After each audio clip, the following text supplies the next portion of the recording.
Hello friends, CISF constable tradesman के लिए हम मैथ्स के कुछ महत्वपूर्ण क्वेश्चंस इस वीडियो में करेंगे।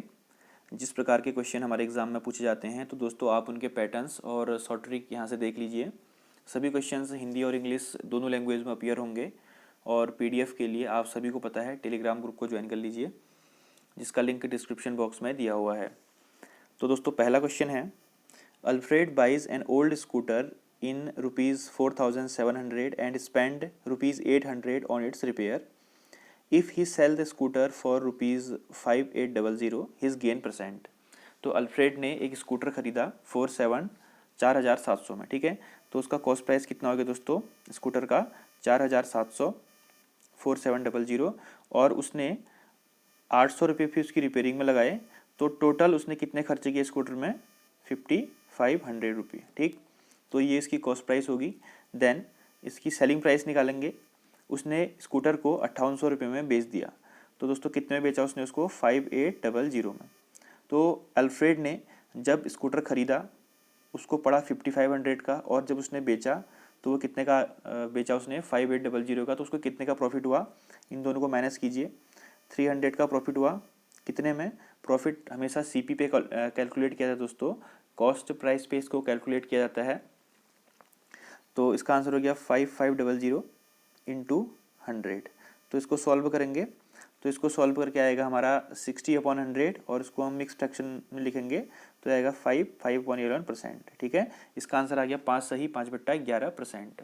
और दोस्तों प्रॉफिट परसेंट निकालने का फॉर्मूला होता है, प्रॉफिट परसेंट हम कैसे निकालते हैं, प्रॉफिट अपॉन सीपी इंटू 100। और लॉस परसेंट कैसे निकालते हैं, लॉस अपॉन सीपी इंटू 100।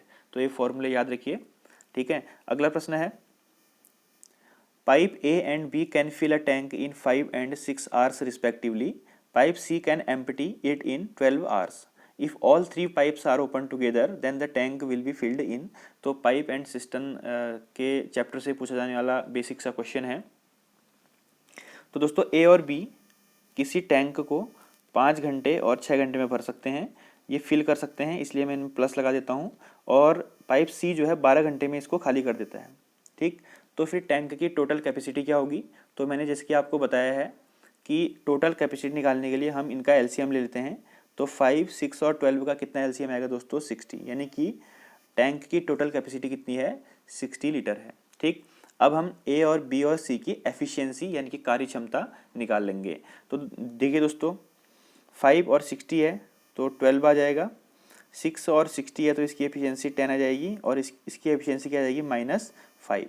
जब इन तीनों को एक साथ खोला जाता है तो टैंक कितने समय में भर जाएगा, ठीक। तो दोस्तों अगर हम तीनों को एक साथ खोलेंगे, इसकी एफिशिएंसी 10 है, 12 10 22, 12 + 10, और इसकी एफिशिएंसी माइनस में है क्योंकि ये खाली कर रहा है, तो ये हो जाएगा -5। तो जब हम इनको एक साथ खोलेंगे तो ये कितना वर्क करेंगे दोस्तों 22 - 5 = 17। तो जब हम इन तीनों पाइप को एक साथ खोलेंगे तो ये 17 वर्क करेंगे, क्योंकि दोस्तों देखिए 12 और 10 यानी कि ए और बी वाले पाइप जो है वो फिल कर रहे हैं, लेकिन जो सी वाला पाइप है वो -5 कर दे रहा है, वो उतना एम्प्टी कर दे रहा है। तो टोटल इनकी एफिशिएंसी कितनी हो जाएगी 17। और तो टैंक कितने समय में भर जाएगा, तो मैंने आपको पहले बताया था कि टोटल टाइम कैसे निकालते हैं कि total work upon total efficiency. तो टोटल वर्क कितना है 60 और टोटल एफिशिएंसी कितनी है 17। तो जब इन तीनों पाइपों को एक साथ खोला जाएगा तो हमारा टैंक कितने समय में भरेगा 60/17 घंटे में, ठीक है। तो उम्मीद करता हूँ आप इस क्वेश्चन को समझ गए होंगे, और अगर कोई भी प्रॉब्लम आती है तो प्लीज़ कमेंट बॉक्स में इसको मेंशन कीजिए। अगला प्रश्न है, A man spend 15% of his income if his expenditure is ₹75, his income in rupees। तो एक आदमी अपनी आय का 15% खर्च करता है और उसका व्यय, दोस्तों खर्च और व्यय दोनों सेम होता है, ठीक है। तो आपको यहाँ पर घुमाने के लिए थोड़ा सा लैंग्वेज में परिवर्तन किया गया है। तो खर्च करना और व्यय करना यानी कि सेम चीज़ है, ठीक। स्पेंड और एक्सपेंडिचर इज सेम।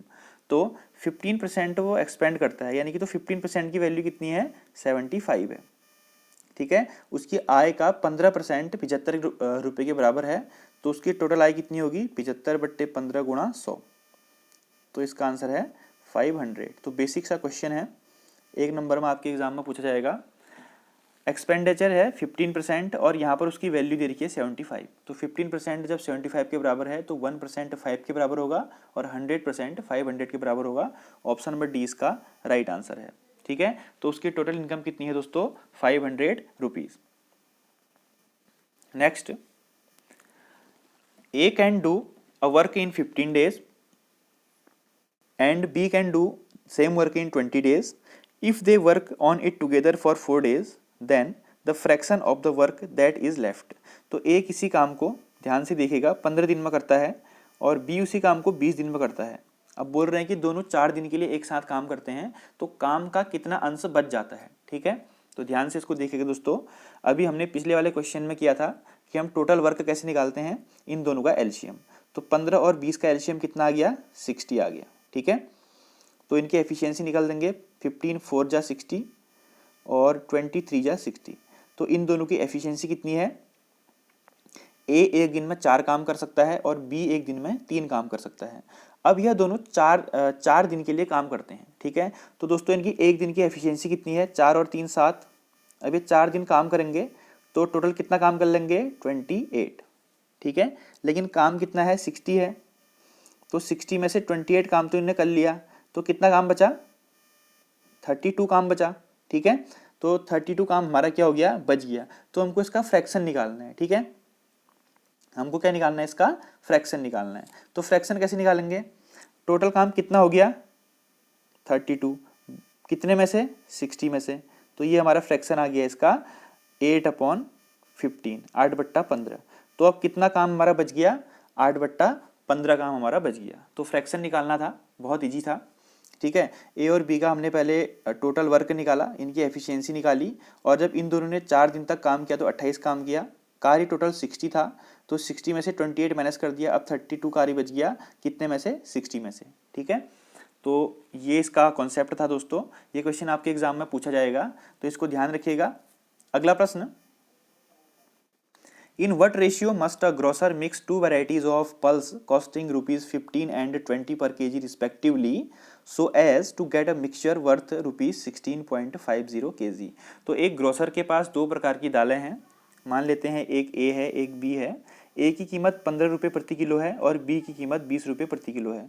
तो आपसे पूछ रहा है कि इन दोनों मिक्सचर को किस रेशियो में मिलाना चाहिए कि उसकी जो मिक्सचर की कीमत है वो 16.5 बन जाए। ध्यान से सुनिएगा दोस्तों, ये होता है एलिगेशन का क्वेश्चन। ठीक है, और एलिगेशन के क्वेश्चन में आपको काफ़ी बार बता चुका हूँ। इसमें क्या होता है कि बीच वाले नंबर से एक नंबर बड़ा होता है और एक नंबर बड़ा होता है और एक नंबर छोटा होता है। तो ये एलिगेशन की पहचान होती है। अब हम क्या करते हैं कि बड़े से छोटे को माइनस कर देते हैं। तो हम 20 से 16.5 को अगर माइनस करेंगे तो यहाँ पर क्या आ जाएगा? 3.5 आ जाएगा। ठीक, और 16.5 से हम 15 को, मैंने बोला था ना, बड़े से छोटे को माइनस करते हैं, यानी बिग नंबर से स्मॉल नंबर को माइनस करते हैं एलिगेशन मेथड में। ठीक है, तो अब हम 16.5 से 15 को माइनस करते हैं तो ये कितना आ जाएगा दोस्तों? 1.5। तो इनका रेशियो निकालिए। 5 7 जा 35 और 5 3 जा 15। तो उस ग्रोसर को 7:3 के अनुपात में मिलाना चाहिए, जिससे कि उसका मिक्सचर जो है वो 16.5 रुपये के हिसाब से बन जाए। ठीक है, तो उम्मीद करता हूं कि आपको ये क्वेश्चन समझ में आ गया होगा कि एलिगेशन के क्वेश्चंस को हमने कैसे सॉल्व करना है। दोस्तों एलिगेशन के क्वेश्चन की एक पहचान होती है कि जो इसका बीच का नंबर होता है उस नंबर से एक ऊपर का एक नंबर बड़ा होता है और एक नंबर छोटा होता है। देखिए जैसे कि यहाँ पर 16.5 है, तो 16.5 से बड़ा नंबर यहाँ 20 है और छोटा नंबर 15 है। तो यह एलिगेशन का एक उसको पहचानने का एक तरीका होता है। ठीक है, तो 7:3 इसका राइट आंसर है। अगला प्रश्न, how much time will be take to an amount ₹450, यानी कि जो प्रिंसिपल है हमको 450 दिया हुआ है, टू यील्ड ₹81 एज इंटरेस्ट, यानी कि जो इंटरेस्ट है वो भी हमको 81 रुपये दिया हुआ है और रेट हमको दिया हुआ है 4.5%। तो हमको टाइम निकालना है। तो दोस्तों कैसे निकालेंगे?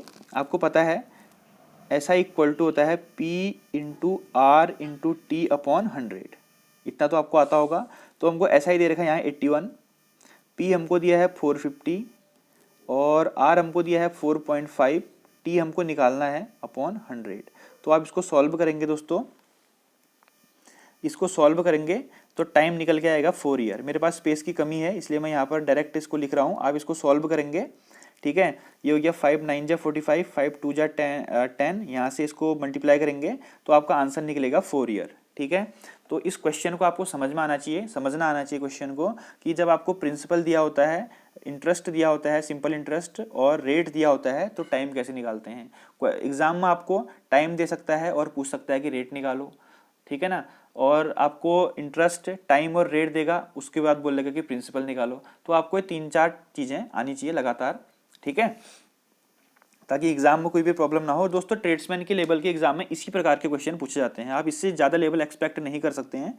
और सिंप्लीफिकेशन के क्वेश्चन भी आप लगातार इसमें तैयार करते रहिए, सिंप्लीफिकेशन और नंबर सीरीज के क्वेश्चन भी पूछे जाते हैं, ठीक है।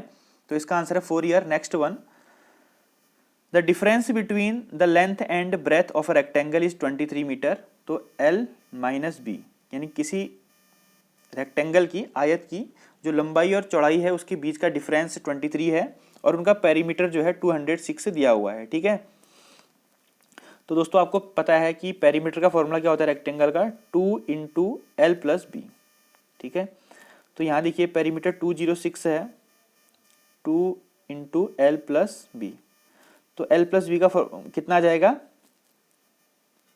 एल प्लस बी कितना आ जाएगा, 2 से इसको डिवाइड कर देंगे तो 103 आ जाएगा, L plus B equal to 103। अब आप इसको सॉल्व कर दीजिए इन दोनों इक्वेशंस को, यहाँ पर आ जाएगा माइनस, ये कटा और ये हो जाएगा 2L इक्वल टू 126, है ना, 126। तो L की वैल्यू क्या हो जाएगी दोस्तों, L की वैल्यू हो जाएगी यहाँ से 63, ठीक है। जब L की वैल्यू 63 हो गई तो लंबाई और चौड़ाई के बीच में 23 का अंतर है 23 का, तो B कितना हो जाएगा, -23, 40 हो जाएगा। जब ये 63 और 40 आ गया तो L इंटू बी निकाल सकते हैं, एरिया, ठीक है ना। रेक्टेंगल का एरिया क्या होता है, L इंटू बी होता है। तो 63 इंटू 40 कितना हो जाएगा, ये हो जाएगा आपका 2520 मीटर स्क्वायर, ठीक है।